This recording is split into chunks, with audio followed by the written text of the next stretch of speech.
Aanuun rakkoo mallaqaa Itoophiyaa keessatti mudachaa jiru dinagdee biyyattii irratti dhiibbaa guddaa geessisaa jiraachuu ragaaleen mul'isan.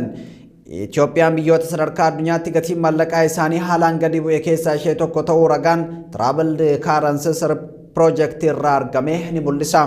Dhimma kanaan wal qabatee maddeen garagaraa wabeeffachuun xiinxala bal'aa qopheessineeti jirra.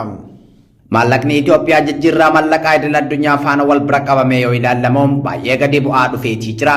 Amajjii bara 2022 irraa eegalee gatiin mallaqaa Itoophiyaa doolaara Ameerikaa waliin qabamu dhibbeentaa 40 gadi bu'eetii jira. Jijjiirraa seera qabeessaatiin doolaarri tokko birrii 55 gurguramaa kan jiru yoo ta'u gabaa gurraacha irratti ammoo dachaan dabalee birrii 110 gurguramaatii jira. Garaagarummaa jijjiirraa doolaaraa seera qabeessaa fi seeraan alaa gidduu jiru dachaa ta'uun isaa taatee dinagdee biyyattii keessatti kanaan dura mul'atee hin beekne jedhu ogeessonni dinagdee. Itoophiyaan biyyoota sadarkaa addunyaatti gatii mallaqa isaanii haalaan gadi bu'e keessaa ishee tokko ta'uun ragaan Traveled Currencies Project irraa argame ni mul'isa. Daayirektarri piroojeektichaa Steven Hankeen barreeffama tibbana Tiwiitara isaanii irratti maxxansanii rakkoo dinagdee biyyattiin sababa hooggansa biyyattii irraa madda jechuun qeeqaniitii jiru. Itoophiyaan biyyoota mallaqaan rakkatan keessaa sadarkaa 13ffaa irraa akka jirtu odeeffannoon piroojeektichaa irraa argame ni mul'isa. Piroojeektiin kun dhaabbata yaada qorannoo imaammata Kaatoo Inistituutii jedhamuun kan Waashingtanitti argamu kan jalqabame yoo ta'u biyyoota akka Zimbaabuwee fi Suudaan kibbaa waliin biyyoonni Afrikaa hedduun waggaa darbe keessatti gatiin mallaqa isaanii saffisaan gadi bu'uu argisiise kurnan keessaa tokko ta'uu ishee ibsa. Gurraandhala bara 2022 irraa eegalee doolaarri Zimbaabuwee doolaara Ameerikaa waliin wal bira qabame yoo ilaalamu dhibbeentaa 95 gadi bu'uu isaa argisiisa. Paawundiin Suudaan kibbaa immoo dhibbeentaa 55 gadi bu'ee jira jedhe. Akka Steven Hankee jedhutti biyyoonni adda addaa mallaqa biyya isaanii akka hin tasgabbaa'in taasisan jedheef sababoota kan akka rakkoo bulchiinsaa waraana biyya keessaa fi qoqqobbii dinagdee isaan irra kaa'amedha jedha. Xiinxalli Steven Hankee kanaan wantoota dinagdee Itoophiyaa miidhan keessaa waraana biyyattii keessatti adeemsifamaa jiru akka fakkeenyaatti kaasuun ni danda'ama. Sababa waraana waliinii kanaan kuufamni mallaqaa Itoophiyaa haalaan hir'atee jira jedha xiinxalli Steven.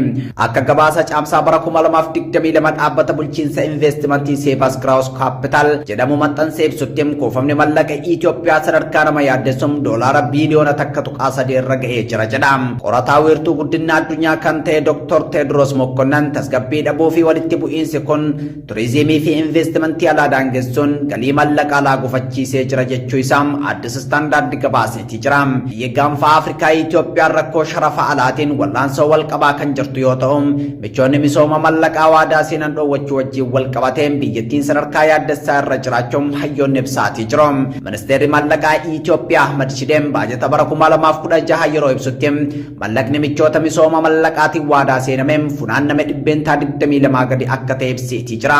Mallaqni biyya alaatii argamu irra caalaan karaa seeraan alaatii yookaan gabaa gurraachaan jijjiiramuun isaa rakkoo jiru jabeessuu isaa kan himan ogeessonni dinagdee bara darbe mallaqni gara Itoophiyaatti argame waliigalatti birrii biiliyoona 7.1 akka ta'e gabaasni baankii biyyaalessa Itoophiyaa ni argisiisa. Haa ta'u malee tilmaama baankii addunyaa bara 2017 irratti hundaa'uun mallaqni waliigalaa keessaa dhibbeentaan 78 karaa alseerummaatiin ergama. Yeroo ammaa Itoophiyaa mallaqa jijjiirraa biyya keessaa kan ofii ishee to'attu ta'uu isii suutaan mallaqa gurguddoon addunyaa waliin wal bira qabame yoo ilaalamu laaffisaatii jirti. Haa ta'u malee baankii addunyaa fi fandiin mallaqa addunyaa gabaa wal fakkaatu bu'aa qabeessa ta'een diiguuf sirna sharafa alaa tasgabbaa hundeessuuf gara sharafa alaa jijjiiramaatti akka ce'uun gaafachaa turaniitii jiru. Akka barreeffamni marsariitii waajjira baankii addunyaa irratti gurraandhala bara 2023 maxxanfame ibsutti baankii addunyaa keessatti ogeessi dinagdee adda duree Diilee Biraataa fi waahillan isaa akka jedhanitti Itoophiyaa keessatti daangeffamni kaapitaalaa jiruuf